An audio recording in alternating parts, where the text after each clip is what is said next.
All right, Stefan, we're recording. Good to see you again. Nice. Good to see you again, Daniel. Happy to be here. Lauren's usually here to ask the first question. Unfortunately, she is not with us today, but you met her. No, you didn't. You met Sophia. I forget. You met Sophia, my other daughter, when we were in, Yeah. what was the name of that place in The Switzerland? Neuchâtel, the Paradigm Bitcoin conference. Yeah. It wasn't Neuchâtel. Chaux de Fonds? Was it Chaux de Fonds? Yeah, just I outside thought of it was Neuchâtel. just outside of Neuchâtel, yeah, north of Neuchâtel. Yes, Yeah. exactly. Yes, Yeah. at the well, it was a French speaking Bitcoin conference, but they had translation and everything, which was very Yeah. helpful because Yeah. And the translations were my super French good. They were really good translations. Yeah. they were because my French is Yeah. not up to that standard, even though I did try and host a panel, which I think went okay. But Yeah. It was nonetheless, good. It was good. nonetheless, that's where we met, and uh, kind of like really at the it was a turning point for you. You just quit your job at UBS, I believe. Yeah. Yeah. Yeah. So I had just quit my job at UBS officially. And then I went to that conference because I saw Bitbox actually tweeted that there were two free tickets to the conference. So I quickly got those, luckily. And then I went the first day alone. And then the next day, my father joined me and you met him as well. I So yeah, did. that was I just during got to yeah, meet you that was just during both. the time, yeah, when I quit my job there. Yeah. Always so great to meet other Bitcoiners at these events. But I really enjoyed our conversation because you can tell where someone is in their journey, and you are so full of life, hope, optimism because you just quit. You were going through, I think you had like 2 weeks left or something. But do you want to tell people then, like what led you to that point? What up until then, what had you been doing? What had you been working as or in and studied? And what was the kind Yeah. of jumping off point for you? Because there are so many people in your position that just want to get out. Yeah. So I can give you the long story. Sure, Um, we've got an hour and a so half. we got time, yeah. So I went to university at Bard College. And during my third year at college, I went for an internship at a startup in Zurich because my family was living in Zurich at the time. So it was sort of my home during that time. So during my third year of university, I went for an internship at a startup um, that was in the fintech space, and that was called Move Digital. So this was in the summer of 2017. I joined that startup and I was sort of a business analyst or a early product manager during that time. And I was working closely with my boss, the CEO. And during this time, we were sort of pitching ideas to Credit Suisse. So the startup was sort of a subsidiary of Credit Suisse. And we were in the sort of ideation phase of the startup. So we had one tool that we were building. It was called Nexus, and it was a data aggregator. So the idea was that it would serve relationship managers in the bank, RMs, to help them with their day-to-day job. So it was a data aggregator for news research. So news and research that bankers would need. So Financial Times, Wall Street Journal, all those finance-focused news publications. And we had research publications from Credit Suisse. And we also had some market data in one platform that the banker could use.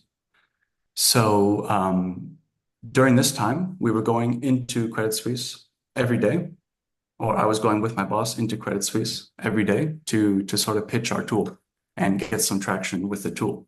So during that time, he would take me onto the trading floor in Credit Suisse, which at the time was super interesting to see because you see guys like on the phone, like, okay, we'll close 1 million francs or whatever, boom, and then they go for lunch. So that was very interesting for me to see as a 23-year-old degenerate, you know? So so I was pitched my tool then to the like research teams that were working on the trading floor.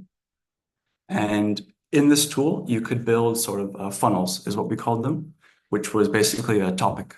So if people were interested in electric vehicles, You could build a space where you could access that space within the bank and see all the news and research that was about electric vehicles to pitch clients or keep your clients up to date with whatever's going on in that sector. So this was during 2017 when we had sort of one of the big hype cycles in Bitcoin. And so Bitcoin was going up a lot during that time. And this is when I first started reading about Bitcoin. Um, and so I created a Bitcoin funnel in the tool. And I was just posting news and writing little reports in the tool and it gained some traction within the bank. So it helped the tool sort of get to the next phase of the development. So we proved that we could bring users to the tool. And so partially through the Bitcoin funnel, it brought more people to the tool. So then it was a good success for the tool. So this was during the 2017 hype cycle. So the traders on the trading floor, I was watching them, they were trading shitcoins like Pokemon cards, So to me, it was like a real thing.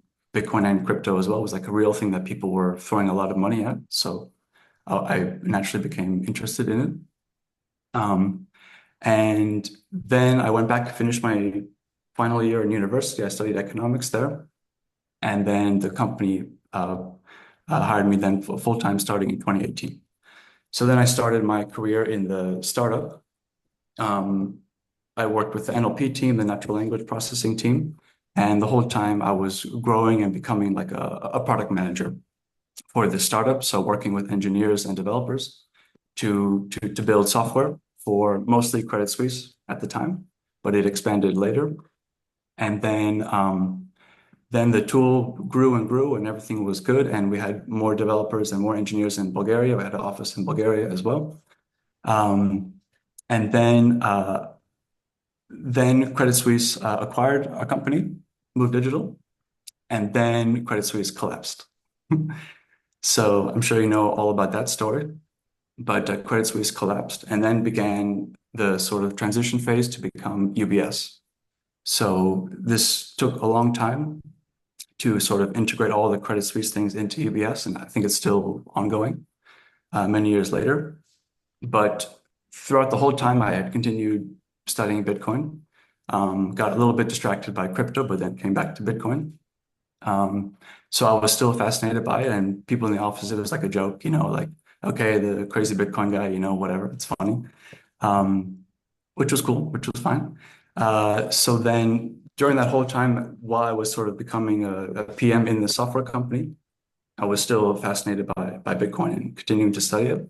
And then they integrated our team into UBS. So then we went from our small little startup office into UBS. And everyone there was very nice and they're very welcoming and very, generous. And it was a good opportunity. But it wasn't what I wanted to do, with the rest of my life, that sort of corporate life.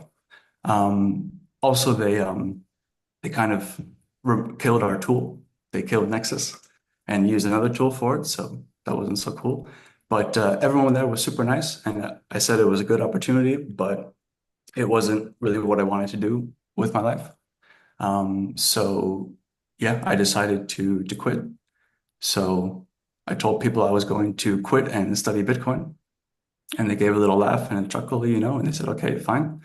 And so yeah, so I did it. So I quit. And then I went to the conference and then we met.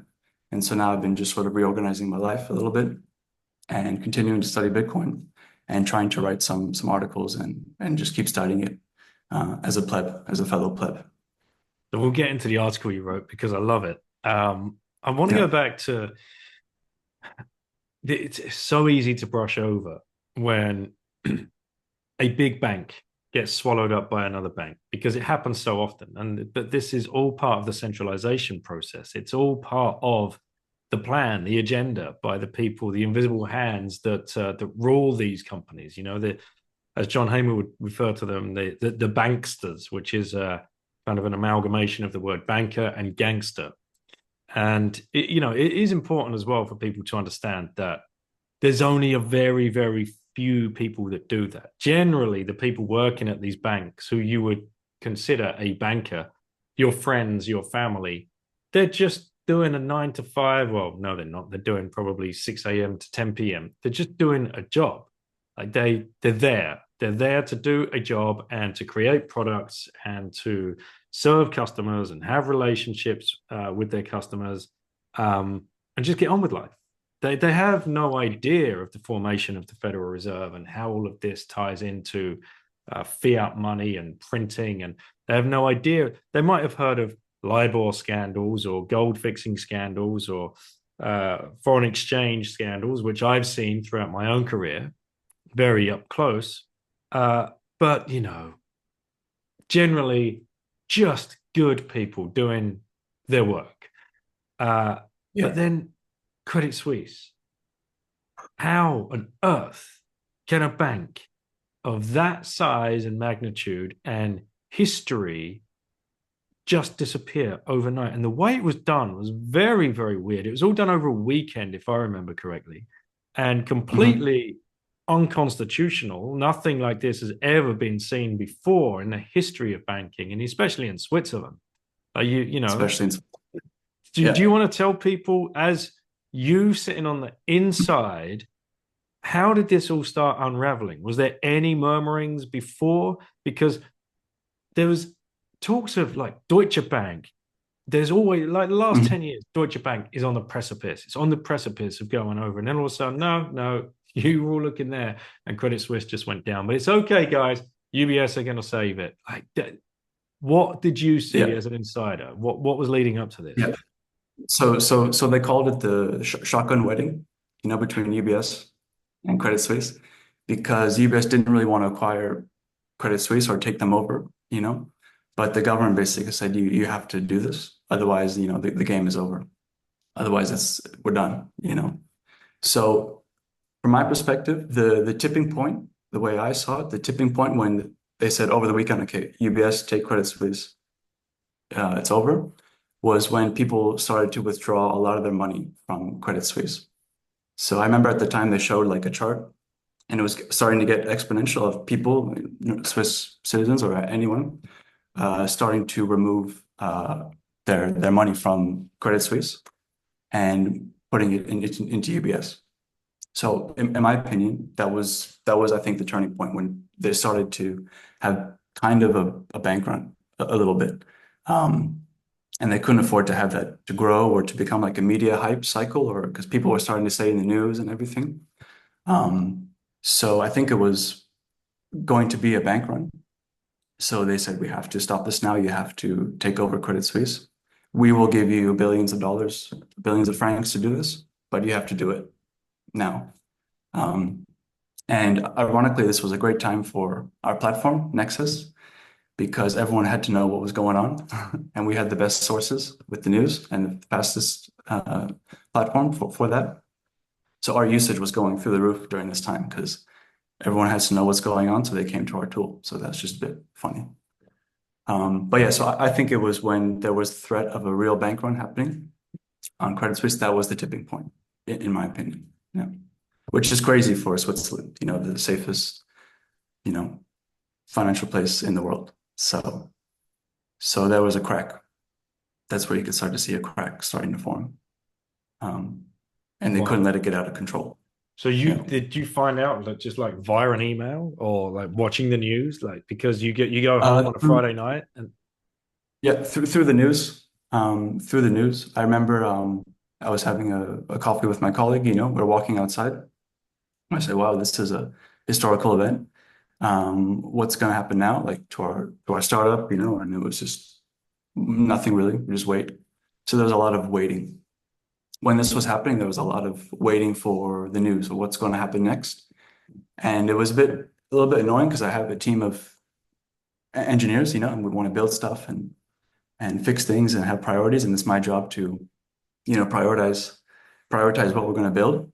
And at that time, it's strange because we don't really know exactly what we're supposed to build next. Um, so yeah, so then that started like a year-long process of sort of waiting and stalling and waiting for the UBS merger to really happen. And then we went into UBS, and I said, okay, I'll give it a few months, see how it goes. see if I like it. Maybe it's cool, maybe this or that or anything. So I did it for a few months. And then, yeah, I decided that I didn't want to do it for a number of reasons. So I quit. So I quit and then went on a road trip to Spain for 2 weeks just by myself, which was cool. Nice, mate. Um, yeah. So now we're going to get into the article that you wrote, because when we met and were just chatting in Switzerland at that conference, you started showing me pictures. You started talking about Asante spoons, and I'm like, Mhm. I've never heard of it. Oh yeah, let me show you one.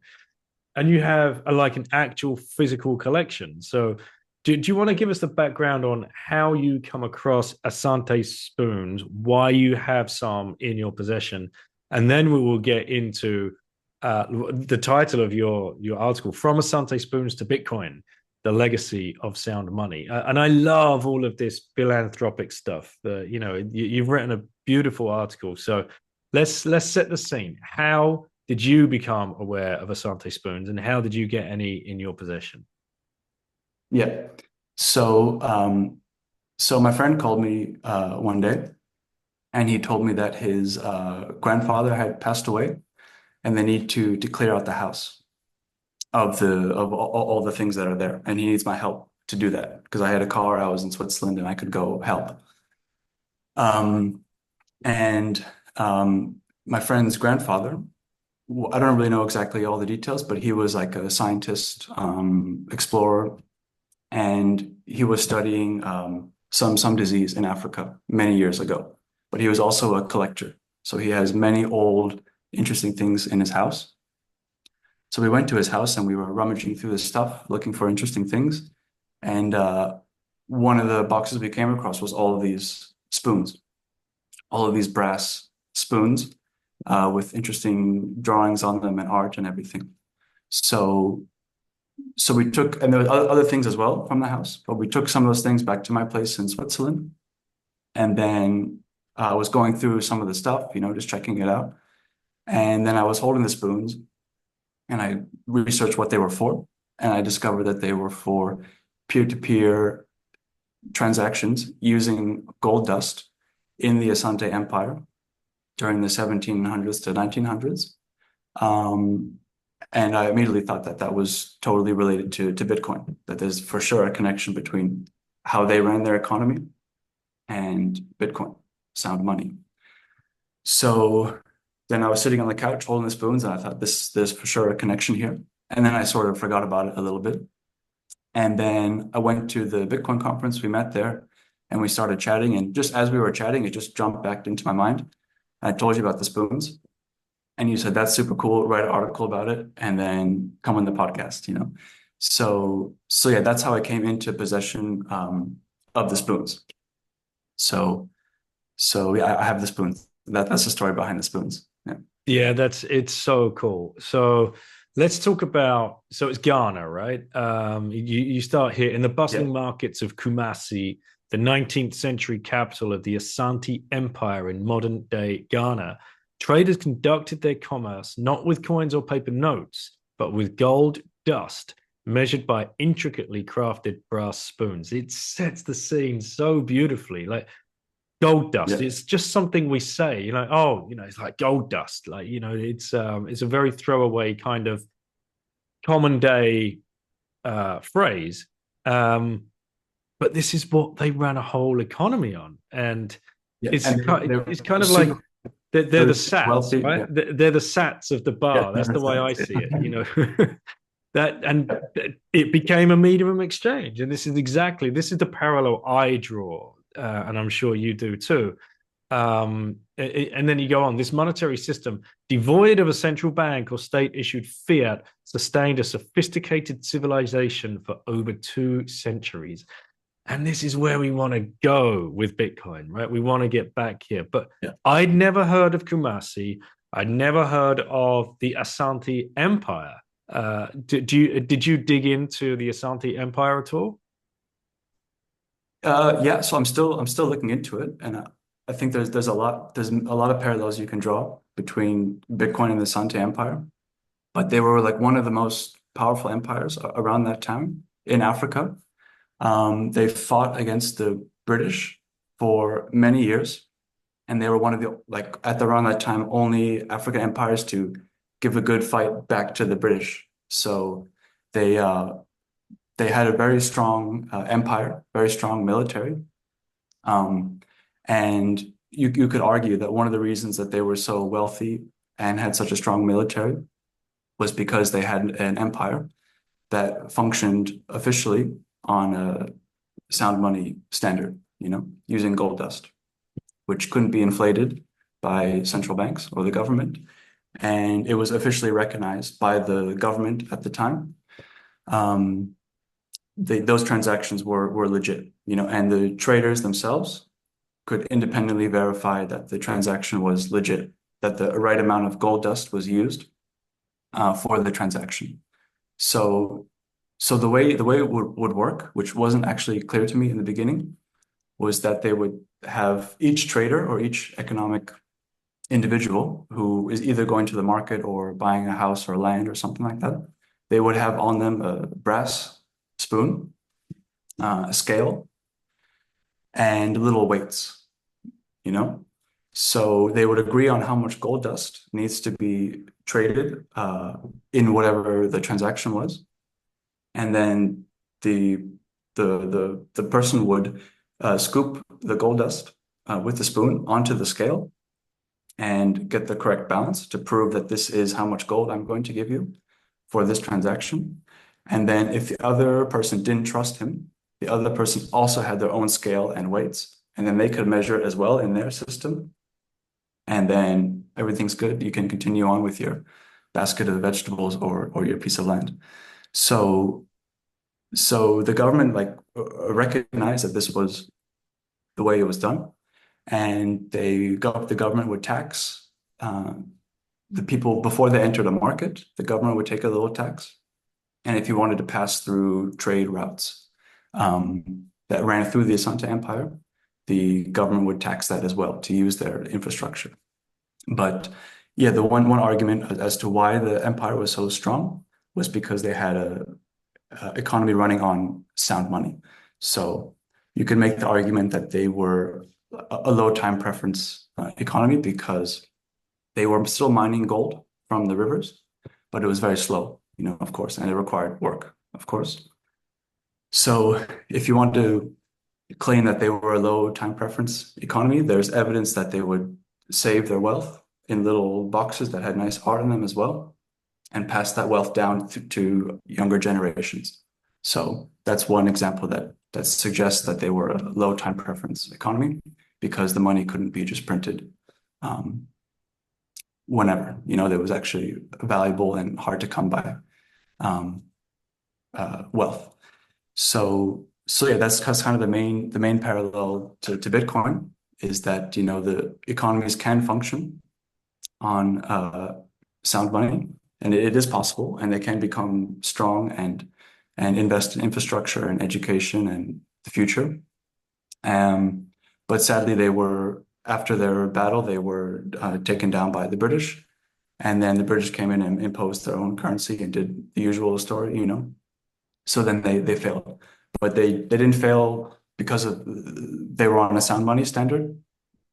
They failed more because they didn't have the technology to handle the British. So with Bitcoin, that's not a problem anymore. So that's sort of the main takeaway that I took from it.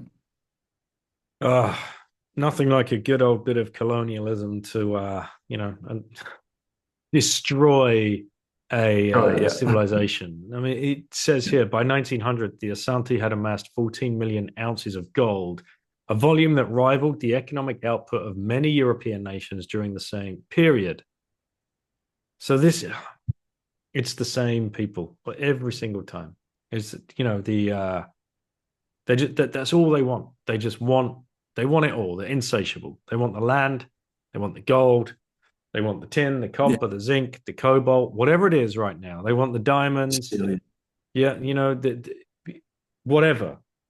And they'll stop at nothing to get it. And they're insatiable. Doesn't matter how much they have, they will never stop. And Like their primary weapon right now is obviously just printing fiat currency to get it. So the central banks will print the fiat currency to uh, indebt the governments to them, print money out of nothing, like digitally print money out of nothing, then charge usury on it, interest on that lent money, uh, which the government can never pay back. It doesn't matter how much they tax us; they'll never be able to pay it back, and nor do they even want it back. They don't want fiat currency back that they can print. What would be the point of that? No, they want the assets. They want the land. They want the mining interests. And then they can carry Yeah. on making billions from the profit of those things. And by any means necessary. And generally that means bloody conflict and murder. It's so vile. Yeah, and it's still happening today. Mm. They're still coming to Africa for the resources and the minerals, Mm-hmm. and they being the big companies and the governments. And yeah, that's why Africa suffered from the resource curse, for its entire history, because they've been getting scammed for forever by the mining companies and the other nations who come Yeah. in, secure some, get the resources, trap them in debt, and then leave with all the resources. So that's another topic, but the whole resource curse. But that's also Mm-hmm. important. Well, that's all done through the philanthropic lens of the World Bank or the IMF, right? Which as Bitcoiners we're slowly learning about. And if you've ever read Confessions of an Economic Hitman by John Perkins, he goes into this because he was on the inside. Mhm. But yeah, the idea Mhm. being the IMF will come in or economic forecasters will come in and say, oh, well, look at all of these natural resources you have. You could lift your people if you were to going to mining this particular mineral or, for example, hydroelectric powered dam, and it look at the money that it would make for your country, and then they find the perfect prime minister or president to vote this thing through, and then all of a sudden the money gets released and they're indebted forever because Mhm. the economic forecasting was all reading tea leaves anyway. But now they have to use the money that they've just received to start hiring the companies that are all in cahoots and owned by the same people. Oh, Yeah. I don't know when It's all a, this ends, man. But I'm ready for it. yeah, yeah, it's a trap. And then when a new politician is elected in an African country, their main priority is how do we get out of this debt trap that we're in, because they're stuck so deeply in debt. So they can't really focus on, you know, really trying to do the right thing. They have to deal with the debt hole that they're in. It's also a good book about the topic. Hidden What's this repression. one? Hidden repression, yeah. Hidden How the IMF and World Bank sell exploitation is. Alex's book, yes.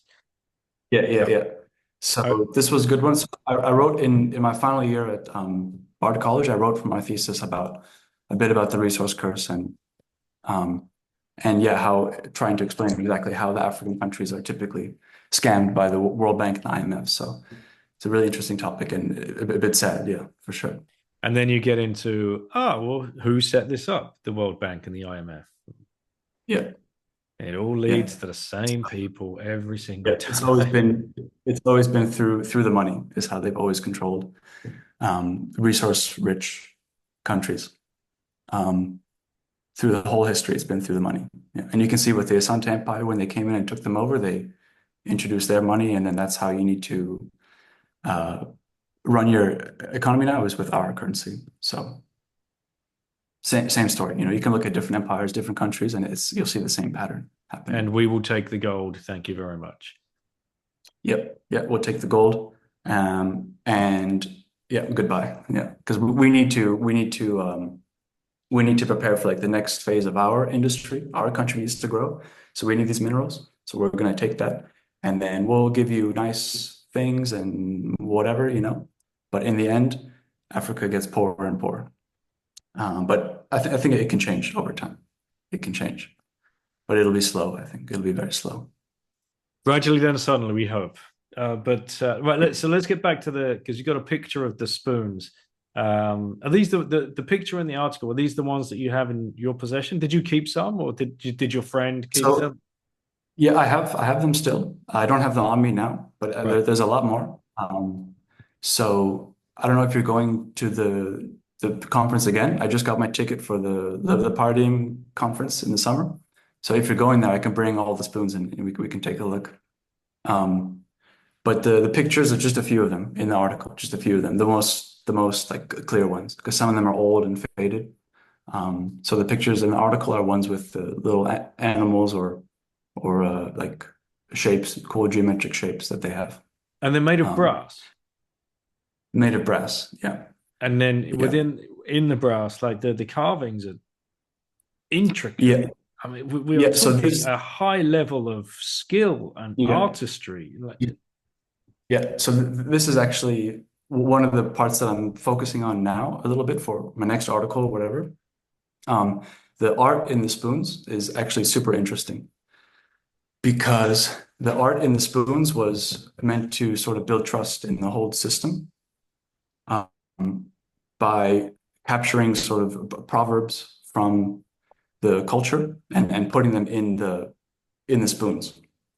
So there's one quote in there about the bird in the spoon, but mm, one of the bird quotes from the Asante Empire, I have it here, is so when a bird was carved in a spoon, it meant to reference this proverb, which is it is not wrong to go back for that which you have forgotten. Okay, so like a wisdom of the culture of the time. And they put it into the art, they put the art into the spoons to sort of build trust in the system, you know? And there's an interesting parallel there, bringing it back to fiat and back to Bitcoin, because you can look at the design of fiat bills and you see in your art and proverbs from whatever culture the currency belongs to. You can see the art they put in the fiat bills to sort of build trust in the currency. You know, we have like dead presidents on the U.S. bills. Um, Other bills from other countries have interesting art that reflects the culture. You know, and then if we bring that now to Bitcoin, we also have proverbs in Bitcoin. You know, and like cultural sort of proverbs that we say to uh to build trust in the system. mhm, Stay humble, stack sats. It's one yeah. proverb. A favorite is Don't trust. yeah, don't or fuck the fucking fuckers. Like, Yeah, okay, that's a good one as well. Yeah, uh, but exactly. yeah, And you're but right. you don't have like art. But and the last point about the art is you have the headline on the Times, the chancellor on the second brink of Mhm. bailouts. That's like a piece of Bitcoin art, and it's meant to capture sort of the values of what Bitcoin's all about, and that's inscribed in the Genesis block. So I think you can look at the art and the money and the relationship there and see what it's meant to capture or to why we do it. And the Asante Empire understood that, and that's why they put the art into their spoons. So I think there's an interesting angle there to study for sure. There is. And before any of these ordinal tards start getting excited and jumping up and down and say, you see, we're right. This is Yeah, why we need to raise the exactly. op return, This so we this can this get. will settle. This will settle. Yeah, Yeah, this will it's like, settle for the opportunity wars. Yeah. Yeah. yeah. But if you go back earlier in the blockchain, obviously I don't know off the top of my head the exact blocks, but are there is art inscribed in there. There's a picture of Len Sassaman, kind of made from ones and zeros. You know how you can make a Yeah, yeah, portrait yeah. of. One and So zero. there's a Yeah. portrait of him in there and of Ben Bernanke as well. So Okay. a I little didn't a know little ode to um, you know what that person has done in his life to as the head of the Federal Reserve to that. impoverish And and now, yeah. go ahead. Yeah, and then now it's getting physical art with the statues you have in Lugano, Cornelli. So the art is very important for the money to sort of reflect what the culture believes in. So it's Yeah, interesting. artwork. If you go back 4 or 5 years, Bitcoin art, and I'm saying Bitcoin art, not crypto art, Bitcoin art specifically was something just very, very new. There were a few pioneers in this field. Fractal Encrypt with his incredible pieces, intricate carvings and uh, just wonderful pieces of art. Rebel Money out of Wales has been in this space as well for a long time, and it's him actually that he's given a talk on this a few times. It's him that brought my attention to the artwork in the blockchain, not just the Genesis block, but the portraits. He's very much aligned with what you're saying. It's like, once the artists turn up, things are changing. There's a cultural shift now. It's not just fuck the fucking fuckers, right? There is something going on. It's not the bloody revolution. It's not let's light the torches and the pitchforks. And my goodness, are they here now? There's a project going on at the moment called the Smash Toshi project, which is the most beautiful art project, which I was lucky enough to be a part of and write a piece for that. And I'm really looking forward to seeing that finished. But when you go to the conferences and you walk around, there's a dedicated art section now. Like there's hundreds of square feet dedicated purely to the artwork that is going on Yeah. in this space. Yeah, there's that another thing that just gives me hope because it's Yeah. all about number go up and we're all going to get rich and drive Lambos. Yeah. And another thing that was sort of crypto distracted big time with the art thing, with the monkey JPEGs and everything. So there's always the crypto scam on top and then the reality below, which is the Bitcoin art is actually important and meaningful. Yeah, absolutely. And you've got a bunch of spoons here that looks as though trade and tradition. So like there's people that Yeah, so I haven't found other examples of those spoons. They look like bigger spoons than the brass ones because the brass ones are quite thin. So I don't actually know what those spoons were for. I'm pretty sure they were gold dust spoons for transactions, but maybe they were for larger transactions because you could use the spoons to buy vegetables in the market or meat or whatever, but you could also use them for land. So maybe if you showed up to buy a piece of land, you brought one of the big spoons, the big boys. But I don't really know. I need to look into it more. Because I've only seen examples with the drawings on it and the proverbs and the thin brass spoons, but I haven't seen those bigger ones. So I'll need to research that more. Yeah, and then you touch as They well look on super cool. a bit of modern monetary theory. Were you taught this stuff Yeah, at university? Like because you said you yeah. did economics at So university. So let's yeah, like sidetrack there a little bit. You're at your university. What are they teaching you at economics about modern monetary theory and all this nonsense? yeah. So Bard College has the Levy Institute, and the Levy Institute, it's on the Hudson River. It's basically a economic group that studies MMT. They're pro MMT.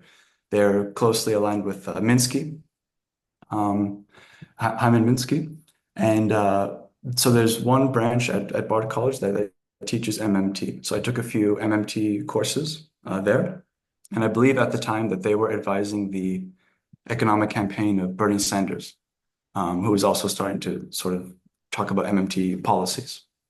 What year was Um, this? Do you remember? so what year would this would be 2016, 2017 around then? So you'd started looking Um, into Bitcoin already. so this was around 2017. I knew of Bitcoin. So actually Mhm. when I went back to college, the topic was there was a topic about what are you going to do your little thesis on, because it was just a 4-year Bachelor of Arts. So I sort of made a joke, like because I knew they hated Bitcoin like big time. I sort of made a joke to one of the professors, like, oh yeah, well maybe I'll write my thesis about Bitcoin. And his face dropped. And he said, and I quote, Bitcoin that's not economics, and you want to look into blockchain technology, that's super interesting, but Bitcoin is basically a scam. So it was the typical blockchain, not Bitcoin, you know? So, so then I thought, okay, I don't really want to start this whole fight with my whole university and maybe fail my thesis or whatever. So I should have written it on Bitcoin, but I decided to talk about the resource curse in sub-Saharan Africa, which was also super important. So I did my thesis on the resource curse in Africa, but I mentioned that I wanted to do it on Bitcoin and it was shut down instantly. So they also teach the traditional, Keynesian economics there as well. But so I learned in high school and university the typical Keynesian economics, and I had a few courses in MMT, and yeah, I always thought it was interesting. I was always interested in this topic, but I basically just ignored them and just bought Bitcoin. So if my economics professors are going to read this paper, they're going to shudder. But yeah, I think I made the right decision. But they do, to give MMT credit, they do, of course, they do study the origins of money a lot. But yeah, I think they're very focused in studying like how we can just print infinite money in the fiat system, and that's okay, and we should do it. But Bitcoiners are saying this whole thing is, a scam. So I think the Bitcoin versus MMT topic should also be explored more, for sure. Yeah, I mean, it says here in your article, one modern theory that modern monetary theorists posit is that money gains legitimacy solely through state declaration, underpinned by taxation and legal tender laws. Whereas the Asante's experience contradicts all of that. And as we now know, Bitcoin contradicts all of that. Yeah. Yeah. So the Asante Empire shows that you don't need a central bank, basically, for an empire to succeed and flourish and be strong. An Um, empire as well. Like this isn't just like a little empire. village.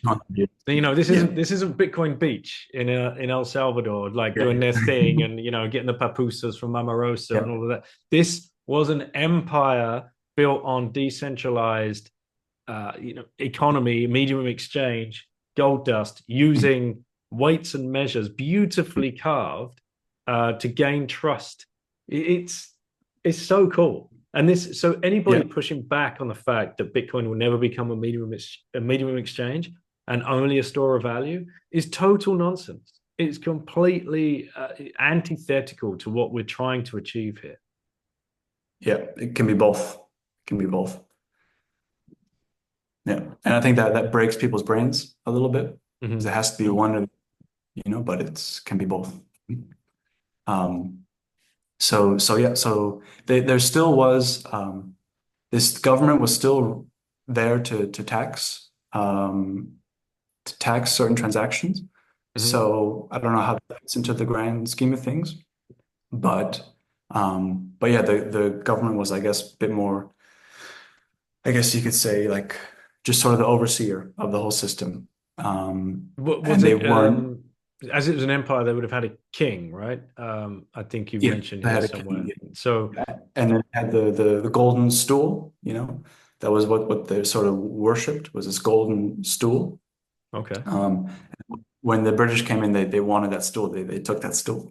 of course. But that was like the holy stool, and nobody could ever sit in it. So it was meant to symbolize like I don't know exactly. I need to research it more, but it was like we kind of worship the stool, which is sort of, it represents like not really the king. The king is still important, but we worship the stool, and nobody can ever sit on it, because it's more of um, a collective view of sort of the whole economy and the whole culture. But I want to research it more because it's super interesting, and you don't really hear about the Asante Empire ever really. No, So like this is the yeah, first time. Keep digging. I love all this stuff, and I know other people in the Bitcoin space do as well. Jesse Myers, he's just written his latest piece, Bitcoin Once in a Species. He's updated his. Have you read any of those? Yeah, I read that Jesse Myers one. Very interesting, super Yeah. cool. And he also brings into the art element a little bit as well. Yes. So Yeah. I think I think this topic is really interesting, and I think everyone's a little bit done with the crypto distraction. So I think a lot of people are going to come back to Bitcoin. And they were distracted by crypto, and that's fine.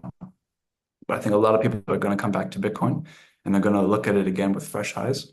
People who were here already since a long time ago, and if you can write articles that help sort of bridge, make connections to the past and show that it's a historical thing, I think it's really interesting work to do, and it's really fun to write these articles as well and research these topics because the professors won't really write about this because they're promoting the Keynesian economics. Hmm. Um, so yeah, so Jesse Myers wrote a really nice article on that one. So yeah, I want to keep looking into the Asante Empire and see what other parallels to Bitcoin you can make. So is that Um, would you create a series of essays on this from now? Is this like kind of your jumping off point? I think you can. Yeah, you can focus on the art. You can focus on the exactly how the peer-to-peer decentralized transactions work. You can look at the role of the government. How did the government really work? Because maybe it shows a bit in the future, when we are to enter a, hyper Bitcoinization and move on to this new world. What's the role of the government in this new world? And maybe we can learn from the Asante Empire. So there's a lot of topics you can do around this. Um, And so what's going on with you as well then? You've moved away from gainful employment. You've started yeah, writing about Bitcoin. Obviously that doesn't pay. You might get a few zaps and whatever else. Where are you yeah, with regards to trying to find yourself a place in a Bitcoin company, or what's the next step? yeah. So I'm looking to be basically a PM in a Bitcoin only company or startup because at my previous position at Move Digital, I learned how to be a PM, basically how to handle a team of engineers and make sure we're building the right thing. So I would love to apply my skills that I learned to be a PM into the Bitcoin space and build something with a team of engineers that can help people stack sats or do something with their Bitcoin without joining a hyperly financialized Bitcoin company. Um, so, so yeah, I'm looking to be a PM basically in a Bitcoin startup. So I'm starting to look more seriously now at everything and apply and everything. Um, because it took some time to sort of readjust, my life after leaving UBS. So I'm still studying Bitcoin every day and trying to write about it and looking at interesting companies that need a PM. So that's my plan for now. All right, cool. Weirdly enough, just yesterday I interviewed Anya from Bitvocation. So if you're not on the Telegram feed, just go find it, Bitvocation, and they Okay. scrape Okay. all of the data out there for Bitcoin only jobs, and it's just a constant feed. So it's updated all the time. It just saves you trawling through job boards and whatever else. It's all there. There's already 1,400 people in there as well, sharing ideas, and that's the place to go hunting. But yeah, well, good luck, man, and so glad to have met you and talked about these spoons. I'm so glad you showed me that when we were there face to face, and it's great to see that you Yeah. come forward and write the article and start connecting these dots and making these uh, analogies to this part of history that I had no idea of. This is what we're here to Yeah. do, right? Just continue learning. Yeah. Yeah. Yeah. So I hope it's one more sort of historical example that strengthens the Bitcoin thesis. Mhm. Um, and yeah, it was great to meet you at the conference. And thank you for encouraging me to write the article and share it and everything. It was a good push to do it. So yeah, thanks for the encouragement. No problem. I'm going to go and share it again now. But before we tie this up, if you had one last orange pill left to give to somebody, who would you give it to and why? Who, who would I give it to and why? That's a tricky one. One last orange pill. Hmm. I would give it to